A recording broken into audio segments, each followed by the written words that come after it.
Here comes the money. Here we go. Money talk. Here comes the money. Money, money, money, money. Dollar, dollar. Dollar, dollar. Cheating, bling, bling. Here comes. Hello iedereen and welcome back to my channel for another episode of The Dang Oracle. And then, so yesterday we were talking about the probabilities that we could get a little bit up higher and break out of that rising channel, descending triangle that likely was going to break on the upside rather than to the downside. And that's basically what happened yesterday. If we look at the chart, let's go quickly here. As you can see here, we broke out of this channel. So yep, what's next? Well, you'll find out after we take a look at what is going on in the rest of the world. Let's go to our COVID chart. And let's see. Well, the US is now currently at 735,000 confirmed cases. Spain is nearing the 200,000. Italy, 175,000. So things seem to be increasing, but increasing in a slower pace. Some countries are still doing really well. Like South Korea, it has been stuck there for a really long time now, at around the 10K, but I can see that most of the European countries are really, it has been increasing very fast the past couple of weeks. So let's go to our coronavirus chart. Let's click refresh here to get the latest numbers, and we are at 2.3 million, and sadly enough the curve is not flattening at the moment. On the worldwide basis, on the country basis, Spain is finally seems to be starting to flatten. France once again is showing a flattened curve. Germany is starting to slow down as well. UK is still rising up. Italy is still rising up. USA is still rising up. So those are the countries that are, well, I think France has actually been positive. As you can see here, it actually broke down and then it spiked back up, but at least in the chart there is some spike down. So let's go to our Bitcoin chart. So where was I? Bitcoin, I've talked to you guys. Oh yeah, so we broke out of that descending wedge, and as I told you yesterday, if we break out of that descending wedge, if we make a measured move here from that channel here, and we break out from there, let's see, poof, as you can see, we would be hitting our green box up there. So what is most likely going to happen, and we only will get confirmed tomorrow obviously, is most likely that we'll go something like this. We hit the 7.6k range, make a small retracement, and then head up towards our green box. That is most likely what I'm seeing right now, as long as we of course hold this support trend line. So what can happen is that we enter back a little into the box and then go back up obviously. But right now the only key very key support level is around our 7k line, which is around here. So if this support line, if we get some closing, I'll make it green because it's support. If we get some closes below this previous low of our daily candle, then we might crash down actually all the way back down into this green line here. So that would be a very bad thing obviously.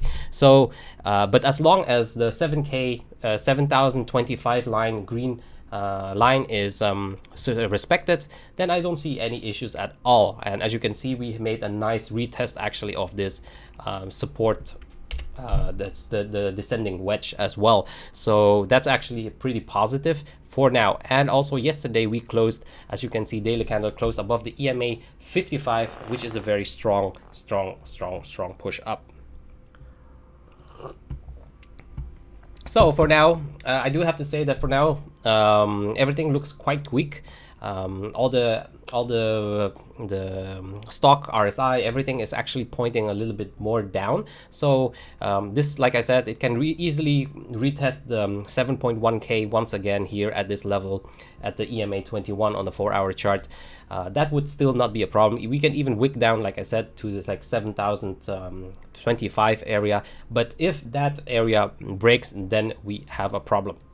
On the 4-hour charts, something that we can notice is the 4-hour bullish cross. The green line here crossed the purple line. That is the EMA 55 that is crossing the EMA 200, right? So remember when was that? We had the bearish cross here on the 11th of April and a bullish cross at the 10th of April. So that was our very crazy trappy moment where, like I said, where people were trying to trap people that were front running this this push up, and then what happened is the price got pushed down immediately the day after. But then the price got pushed back up once again, and now we finally have a confirmed bullish cross on the 4-hour. But once again, we have to be very, very careful. If the price goes back down, of course, below that EMA 55, below the 7,000 line, then we can have a bearish cross once again. So things are definitely not completely safe just yet. But I do think that today we will not see much movement because everybody is waiting for the opening of the trading markets, not only the stock exchange market, but also the CME trading charts, the trading office that is going to start tomorrow. So tomorrow morning at 6 a.m. once again, Monday morning, wake up early. Let's look at the pre-market for the CME charts at 6 a.m. Pre-market, and then the trading itself will start at 8 a.m. and then we will also have our weekly close, daily candle close analysis tomorrow. So tomorrow is a very, very big day because actually tomorrow I do think that we will have a pretty substantial move during the opening of that market. If it's not happening during the CME market opening, then it will be during the stock exchange market at New York Stock Exchange market at 9:30 in the evening, because everything is looking towards a very, very substantial move by next week. So what else can we say? So what I'm thinking for today, during the night, later on, and while we are sleeping, is most likely a range between this line, between this 7.1k and 7.3k. So most likely we will just, do some movement like this. That is basically what I am expecting for today until tomorrow. Then when the markets open again, then we will see a move. For now, obviously, what I'm thinking is a move towards the upside rather than the downside, because since we broke out of this descending wedge, I do think that we have the liquidity and the power to go up towards our green box up there. Although this green box is quite high, we can still get rejected immediately already at like here, which is the EMA 100 on the daily basis at 7.6. So we still have to be very, very careful when it comes to price movements to the upside. Like I keep explaining to you guys, when the price is going up but the volume is going down, that usually is not saying that it is a very strong push upward, or there is not much continuation as well. And also we can clearly see that we are still forming not a very big and strong pattern right now, although it does look that we are going to take another leg upwards. Something else that I wanted to tell you guys is that, of course, if you look at the volume pattern, as you can see here, from our big drop until now, we can clearly see that volume has been tailing off substantially. As you can see, from the left to the right side, we have been going down, and as you can see, we are nearing an apex. So what happens is volume trails down, and then at one point it's going to spike up. We don't know which direction, of course. It can spike up to the bear side or the bull side, but what I know is by the end of this month, we will be reaching an apex, and I think it's going to be earlier than that, as you can see, because the apex is already is on the 1st of the month of May. So I do think that we will get our apex somewhere around next week, between the 23rd to the 27th of April. So yeah, that's what currently what I'm looking for, and that's basically the trade that I want to be making, aside from, of course, scalping some trades during the week next week. But I still am looking forward to this move up towards this green box here first before we break down. But all will depend tomorrow how CME chart is going to be looking like. Something that I also look at is the BTC yen chart. Oh. JPY, Japanese yen. Oh, it's because I'm in the futures. JPY. Here, the Bitcoin Japanese yen chart. And something that I have I'm looking at is because usually what happens is that the Bitcoin Japanese yen chart is a leading indicator towards the global market. So what I saw on the 4-hour chart is the following. If you go on the 4-hour chart, we can see here that the green line, the EMA 55, and the EMA 200, the purple line, as you can see here, they did not make a bullish cross yet. So if you look here at BTC, let's move down here. As you can see here, we already have our bullish cross on the 4-hour chart, but on the Japanese yen chart, we don't have our bullish cross yet. So that does give some conflicting or danger for me. That's like some danger points there. But of course, by tomorrow and the next couple of 4 hours, if the price keeps staying above the EMA 55, of course we will have that bullish cross confirmed. So as long as price doesn't do anything crazy by tomorrow, then we will have that bullish cross either way. And although I do think that we will make a small retracement in the very near term or very short term, I do think we'll just be ranging and still stay above that EMA 200 or EMA 55 for that matter, because they're so close to each other. So I do think that we'll still be making a bullish cross on the Japanese yen chart as well. So let's go back to XBTC on the daily chart so that we can see what we are looking at. So overall, the trend is pretty much still the same, but like I said, I do expect us to be retesting 7.6 if the market tomorrow starts in a positive way. And let's look at the CME chart. As you can see here, the CME chart, this was the CME chart when we closed on Friday.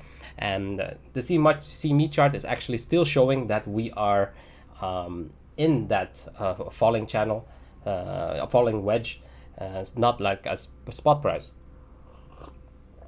But we did close above the EMA 21, which once again most likely will mean continuation, as well as above the orange line here. This is the moving average 10, the 10 moving average. So I do think and I do believe that we will have most likely a leg up. At least the probabilities for me are higher on that end. Let's go to SPY. Let's go to S&P. If we look at the S&P chart, we have this amazing rising wedge formation. But as you can see, we still have some space. We still have some space to be going up a little bit more.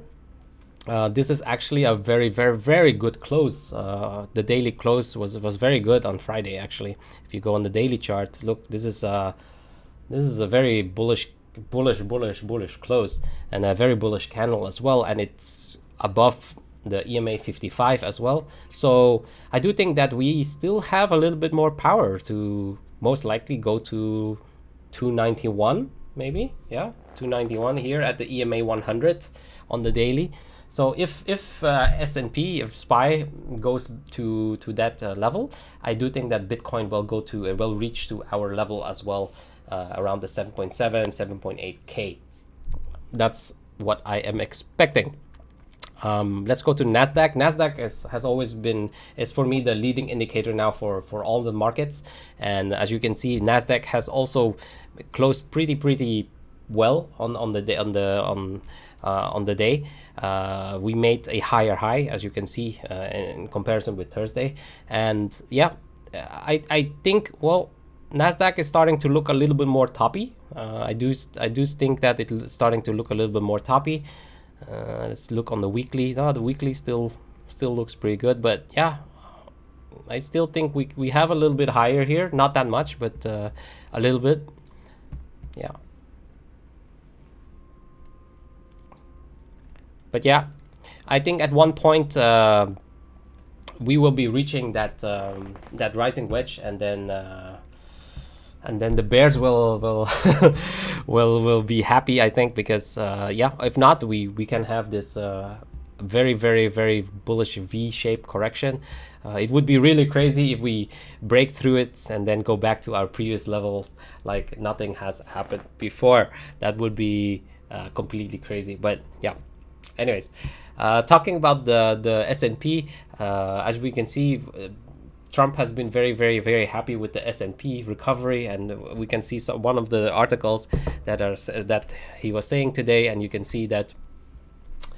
So the article is saying that President Trump said that the stock market recent upward trajectory shows that trader thinks his administration response to the coronavirus outbreak has been a success. So basically, he's just saying that, yeah, because S&P is going up, it means that he is a perfect and a very good president. So he has always been treating the stock market as his barometer of his performance and frequently celebrates large gains in the major indexes. So he's been eager for Americans to relax social distancing practices and put in place to slow the spread of the virus through the community, so-called flattening of the curve, which has created the US economy ahead of the November 3rd election. So the whole question will be, what will happen if we do have a crash? I think that election in November could be something that is very interesting. Right now, about 49% of the Americans disapprove of Trump's handling of the outbreak, while 48% approve. So basically, it's a 50-50. Some people are happy, some people are not happy. And yeah, but it's really funny and really actually pretty concerning that Trump is saying that whatever happens in the S&P is basically him doing a good job. Now, I think a lot of people are not really very realistic, right? So we went down here from the top to the bottom. We went down 36%, and then we went back up here. Right now we went back up. What is it, like 15%, I think? Yeah. Let's see. Oh, actually a lot more. How come it is so much? It's 32.55, and here, wait, let me see. Oh yeah, so yeah, it's actually a very good recovery. 32% back up, and we went down 35%. So yeah, we made a really strong recovery. This, if Trump is right with the trillions of dollars that he has been pumping into the economy, if Trump manages to get back to the old levels at 3,300 ish levels. Actually, if he gets it over the 3,000 level, I would be very bullish already, because that would mean that we would be breaking all these heavy resistances here, and we'll be bullish actually. So if Trump manages to get the S&P above the 3,100 level, then yeah, congrats to him, because I think if that happens, then his re-election should be a lock by November, if that would be the case. But yeah, we're definitely not that far yet, and like I said, this pattern is not, for me, is not looking very, very, very bullish. While we are rising, we can clearly see that our volume has been going down. So yeah, let's see. I do think that next week is going to be a very pivotal week, not only for the stock market but also for Bitcoin. I think by the end of the month we will be we will be just be seeing a lot of the resolution. But I do want to say that even if we get a big break down, at this moment I'm actually, I mean, it's not that bad, the break, I mean, in comparison. So if we break down, let's say we break to this 6.4k level, then the next is like 5.8, and then the next would be 5.4. To be honest, it's not that bad. Like I see a lot of people also thinking that we were gonna crash immediately to like 3,000 or 2,000 or whatever the number that they're saying. I don't think that is going to happen, at least not right away, right? So bad things can happen, but maybe over like 2-3 months or something like that. But I think for now, 5.4k would be a spot for me that would be okay to be thinking that we're gonna have a serious bounce from there. But yeah, like I said, let's see what happens next week. We are projecting a big move through the volume profile, right? So let's look at the expected move charts. Okay, on the 12-hour for tomorrow, the top standard deviation is at 7,300. So basically, like I said, I think we're just gonna range between those two areas. 7.3k is the top first standard deviation, and the bottom standard deviation is 7,000. Yep. What do you know? Even math is telling us that most likely we are going to be ranging in between those two areas until tomorrow, until basically CME or whatever. CME and the normal trading market it's starting to open once again. So yeah, I think it's going to be a very slow day. I mean, lazy Sunday, so bears are lazy and bulls apparently are lazy as well. So I don't think much will be happening today, but I think tomorrow is going to be very action packed, and we will know a lot more by tomorrow. Boom. What I wanted to show you guys as well is let's take a look at the open interest chart. Boom. So the open interest chart, we had a small push here from yesterday, and we do see that open interest did increase while this push went up. So yeah, it's not that bad. But from this point here, what's that? 7.3. And this is 7.3 again here. This point here went down. Oh yeah. This is actually quite positive. So price went up, and open interest also went up a little bit. So yeah, there's definitely some strength to be continuation of our trend here. Let's look what our Binance traders are doing, or in what positions they are.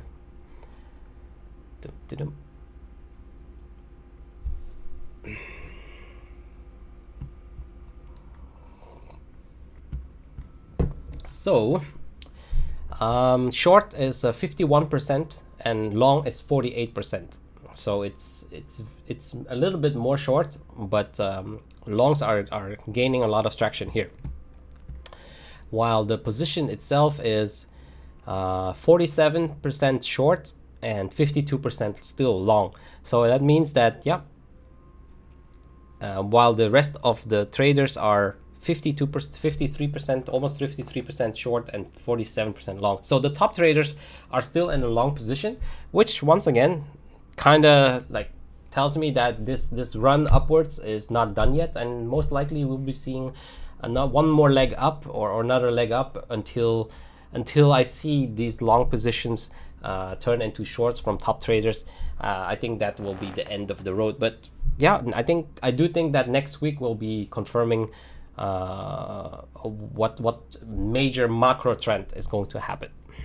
Okay, let's take a look at the VWAP ratio. I doubted that there will be anything interesting on the VWAP ratio. Let's take a look. Yes, purple line is still way below the pink line, and actually it's actually diverging a little bit. So the distance between the purple line and the pink line is a little bit bigger right now, which means that there is more pressure towards the downside. So another very interesting article that I've been reading today is this article from Blockware Solution, and it basically shows explains the vulnerabilities of the price of Bitcoin and how it's been affected by miners. So please do read this report. I think it's very interesting, and it will explain different kind of concepts, why the effect of the halving, and what's most likely going to happen before, the probabilities of what is going to happen before the halving and after the halving if the price is at a certain level. So they've divided everything into layers, which means because some countries have, of course, have more expensive electricity that they have to pay, but on the other hand, they are mitigating the cost of the electricity by using better or faster equipment, for example the Antminer S17 or the Antminer 19 instead of the old Antminer 9, of course. So this basically shows us the whole breakdown of the percentages and the assertion of the mining equipment. So as you can see here,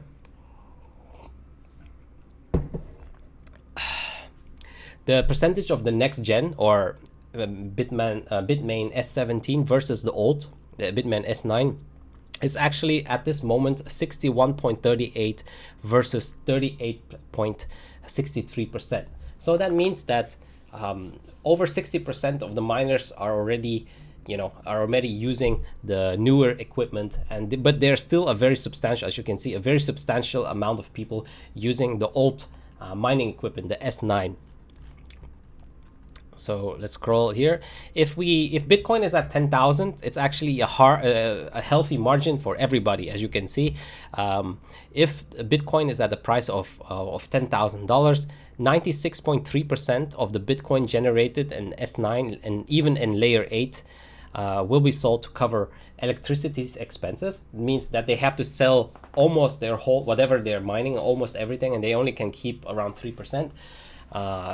Even if they are in a very expensive country and if they're using older mining equipment. So 10,000 is actually a very important point for that, for those mining.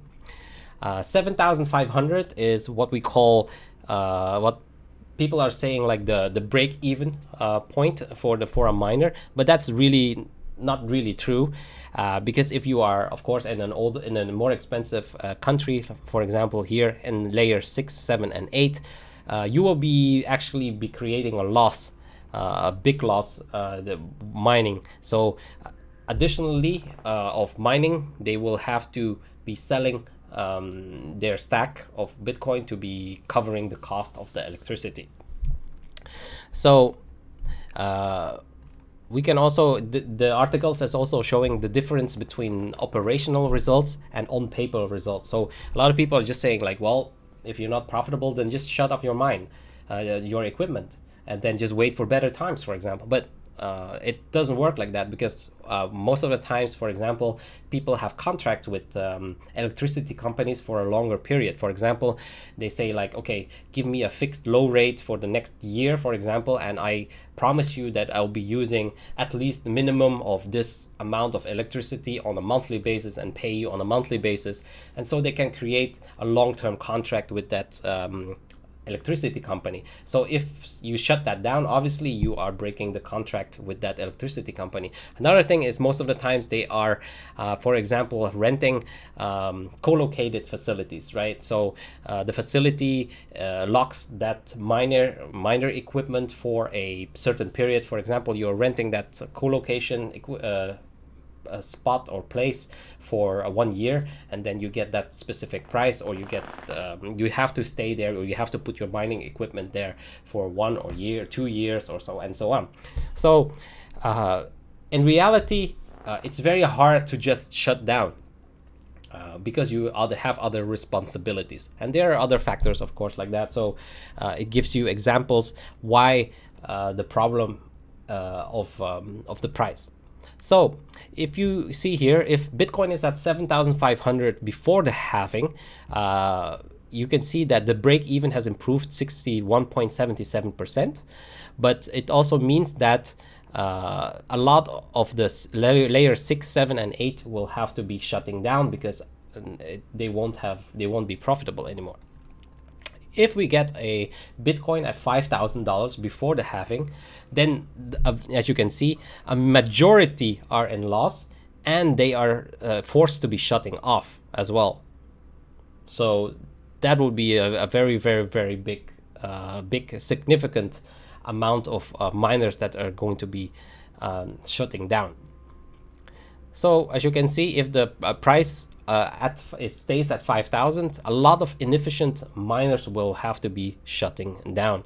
And actually, it's the rewards that they were earning to get allocated to the rest of the network.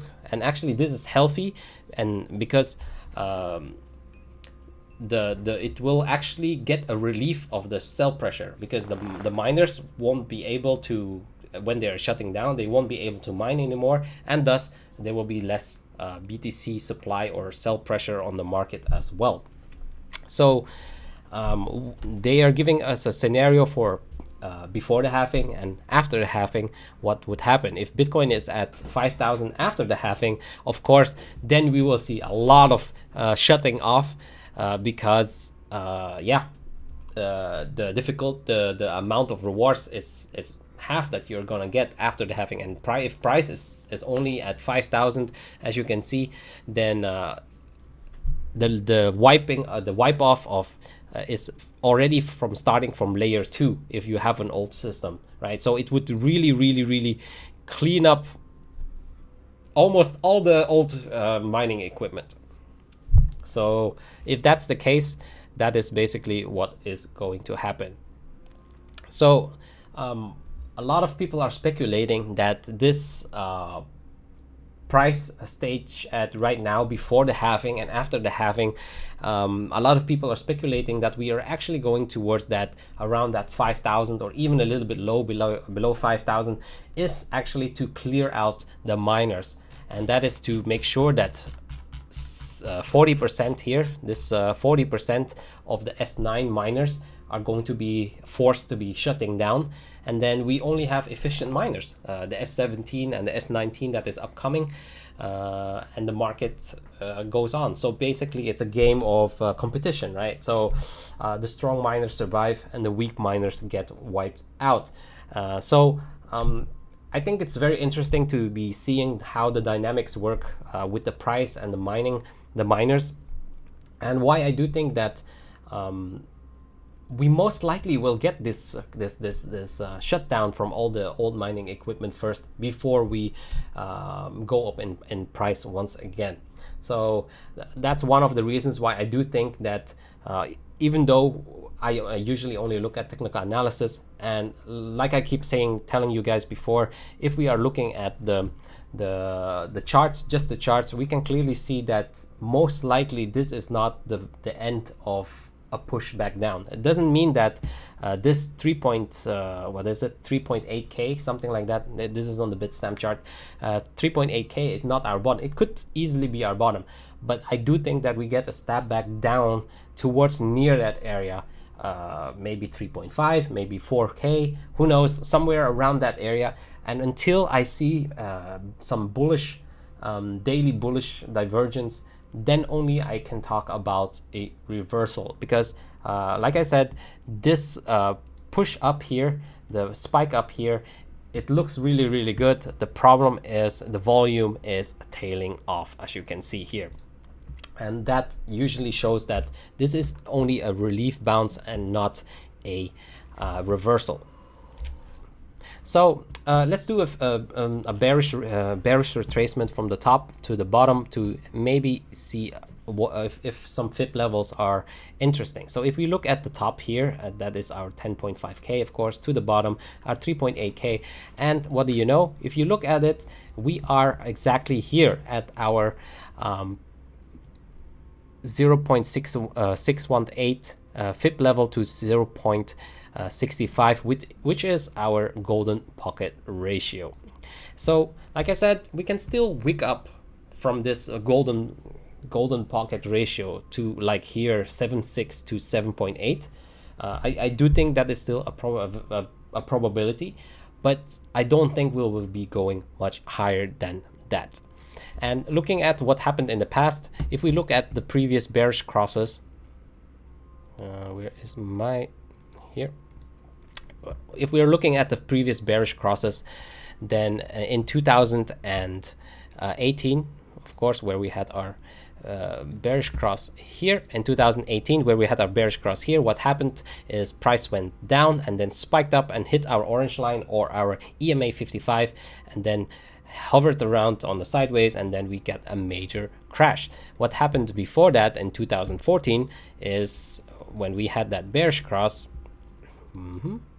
here we had our bearish cross here, and then what happened, price went down and then spiked up, broke our orange line EMA 55 and hit our EMA 200 line, our blue line here, and then of course got a massive drop.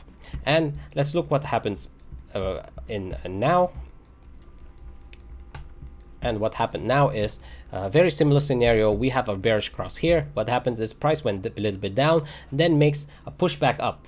That's where we're currently at, and the pushback up, we haven't touched the orange line yet or the blue line. So if we touch that blue line or the orange line or that blue line and then make a little bit side movement and then crash down, that would be exactly the same situation as before. So I do think that there is so much confluence right now in these zones and all these areas. I really do think that we will have a major crash back down first, not only on the technical analysis, as you can see, but also on a miner's perspective, because miners want to clear out all the old mining systems before to make everything normal and competitive once again. So basically those are the two fundamentals that I am looking at. One is the technical analysis and one is the fundamental of the mining equipment. And yeah, I think that those two things give me the perspective to say that most likely in the next couple of months we will be seeing some low prices down. That doesn't mean that we won't be we will go down below 3.8k, but maybe. So if you watched the video yesterday, I've made two price spots that I'm looking very careful at. One is 3,500, because that would be exactly the same situation as in 2018, and the second one would be 2,600, because that would be exactly the same situation as in 2014 if we were looking at the price percentages. So those are the two prices. Right now I am more inclined in going towards 3,500.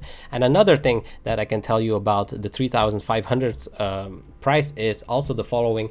A lot of people are trading these gaps, what we call gaps from on the CME chart.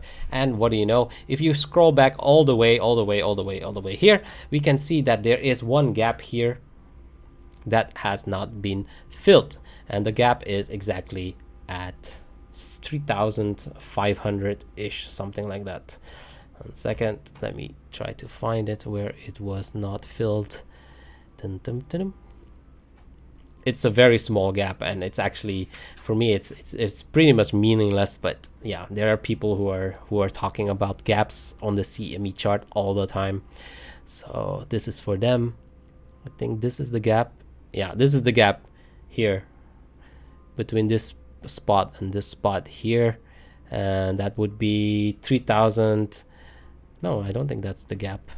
That's weird. 1 second, where is the gap? Maybe it was in maybe it was on the 4-hour chart. Let me go to the 4-hour quickly.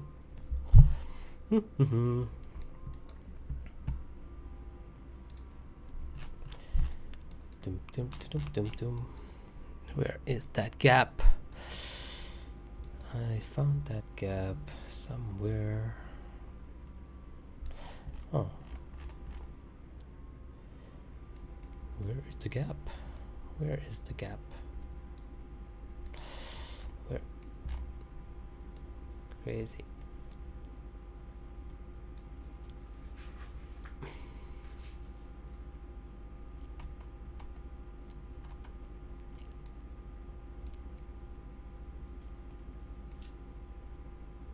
Huh. Where is the gap that was not filled? Oh, here. Here. I found it. Here, this gap. Here. Oh my god. Crazy. Here. From this spot here to this spot here. Yes. Yes. So this gap, as you can see, has never been filled. It went down here to this spot, but it never got filled. And the price is, where is it? 3,600, and the gap on the bottom is 3,570. Woo! So there's like a $35 gap right there. So yeah. So that's the magic gap of CME that never got filled. But if price goes to 3,570, then that's the CME chart. And if there's like a little bit of cost, there's a little bit of the difference between the CME chart and the spot price chart most of the times, because they charge a fee, of course. So that would mean around 3,500. So is that gap going to be filled? Who knows? But yeah, it's definitely a possibility, right?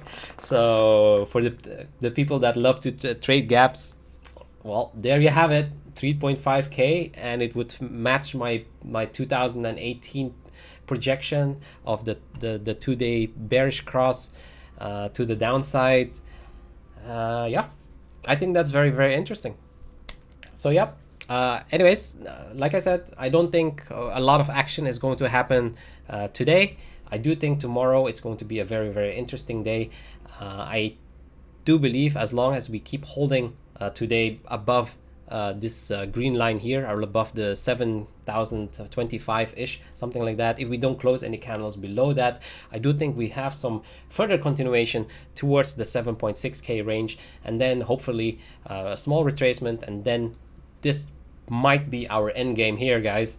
I'll definitely will be interested in taking some positions there at that spot, because that has always been, and I've been telling everybody that for a pretty long time now, that will be my ultimate shorting position, because I do think that we have so much resistance on that area right there. And you can also see here on the weekly chart, you can see here how much resistance that we have here. You can see there's like a whole cluster of resistance line there around that area, from 7.7 to all the way to 7,975. So I really have a very big, like, I don't think we will get a break to that resistance line. So that will be my biggest shorting position around that green block, around laddering around that area there. But for now, let's see what happens. If tomorrow CME is showing something very positive, I'm actually gonna try to long and get that scalp all the way up to 7.6K ish target, somewhere around there, 7,550, something like that. If everything is holding, but until then, yeah, let's see what happens tomorrow morning at 6 a.m. with CME that is opening. So yeah, I hope you enjoyed it, and I will hope to see you guys tomorrow, 7:30 p.m. as always, GMT or UTC +8. If you like this video or this type of contents, please do subscribe or like or whatever. I'm actually doing this more for myself than for anybody else. But if you do enjoy it, or you do like it, please click like or share or subscribe to the channel. And until tomorrow, stay home, stay safe, and stay COVID free.